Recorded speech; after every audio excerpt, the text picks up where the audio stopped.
Hey everyone, and welcome back to my channel. And if you're new to my channel, hi, my name is Tasha, and thank you so much for clicking on this video today and joining us for another speed build.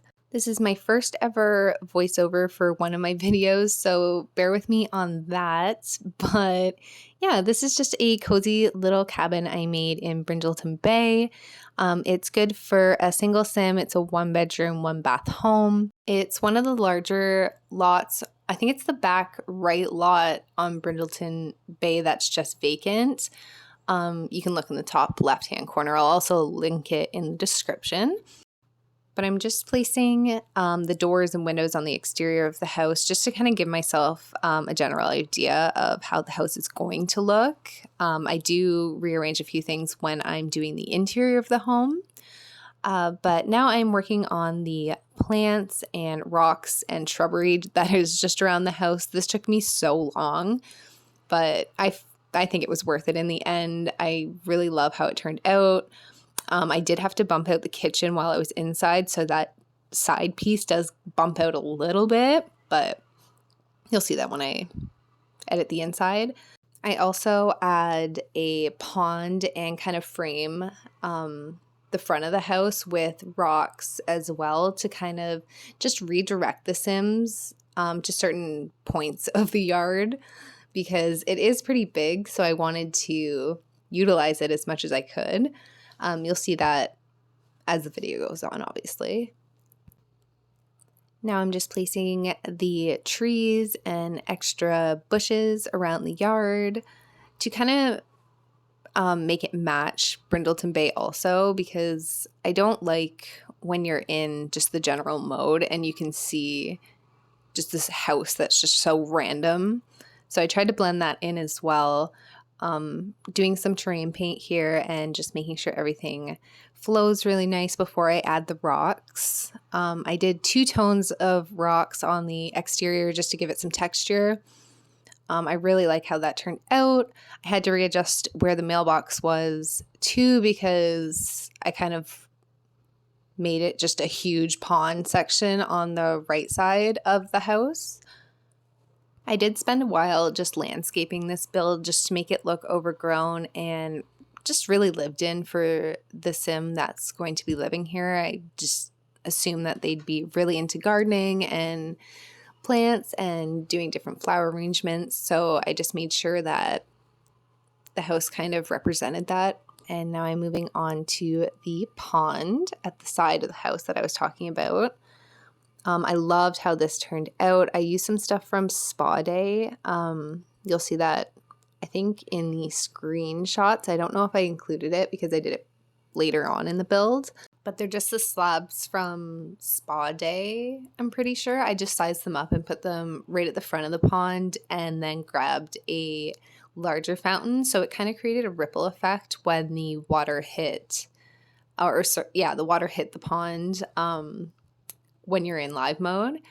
So I found that was really nice, but I'm just finishing off the front exterior of the home before I move on to the back. I think I just included the shed because I've already included quite a bit of plant work in this part of the build. So I wanted to save you guys just fast forwarding the whole video. So yeah, just putting down some terrain paint around the garden area and just included a quick shot actually of the shed being built in the back. I turn it sideways in the end just to create some more space in the backyard and also change out those windows. But yeah, now finally we can move on to the interior of the house. Like I said before, I had to bump out that kitchen a little bit just to create enough space to put a dining room table in there as well because the space on the inside is a little limited. It is a small cabin, but everything did fit really nicely in the end. The chairs fit perfectly in the space. Your Sims can actually use them. They can use everything in this space. I did play test as well. But here I'm just adding some shelves and some extra clutter around the kitchen. I'm obsessed with clutter. I use a lot of CC. If you've watched my previous videos, you can tell I use a lot of CC in my builds. But yeah, just finishing off the kitchen here. You might have to move that garbage can. That's the only thing. My sim won't sit in that specific chair, but it is for a single sim household. And they can use the other chair. My girl made some tea and she sat in that chair at the just directly facing that napkin holder. So yeah, everything works perfectly. You can still use the stove with those desserts placed on top as well. There is a coffee machine on the table and there is a tea machine next to the dish rack. For this build, I did not add a dishwasher, just going with the theme that it was a cabin. And if it was a single sim living in this home, they could probably do their dishes. But if you were to download this and want a dishwasher, you can easily just slide one into one of the cabinets there. But that's pretty much it. I'm just adding some extra clutter to the rest of the shelves and moving on to the living room. In keeping with the cabin theme, I kind of went for a cozy feel for this room.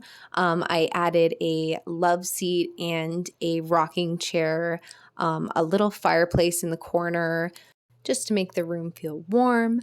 And something I really need to do is download that mod that lets you free place items, because I have such a hard time placing things on tables or fireplaces, and they just don't want to place properly. So that is something I need to download. It will make my life a lot easier. But as you can see, I'm swapping out the couch to a love seat just so I can fit in that rocking chair more comfortably, adding a little ottoman for some more realism, and just a little lamp and a side table just to make reading a little easier for your sim.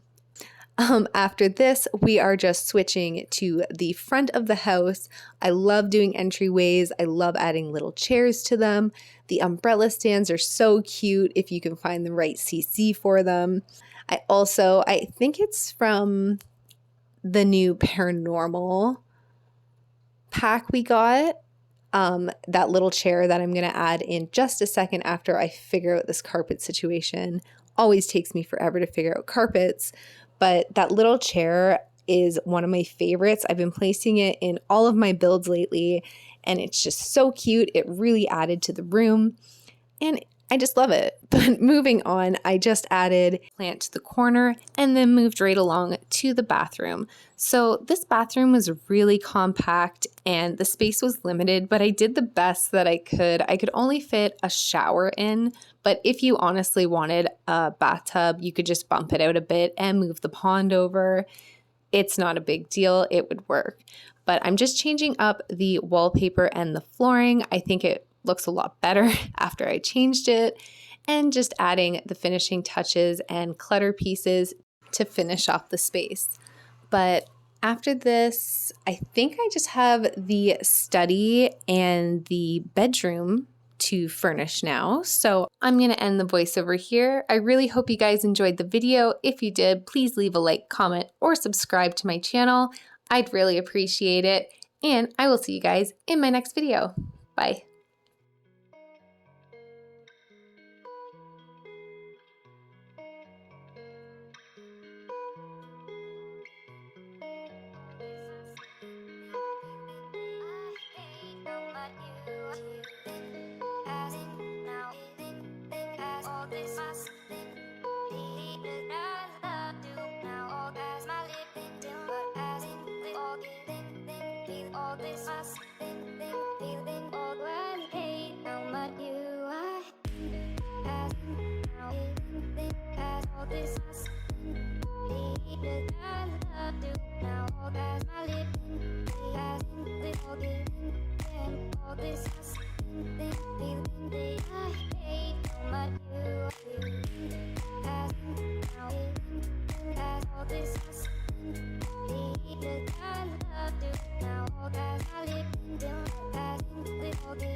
This forgetting, then all this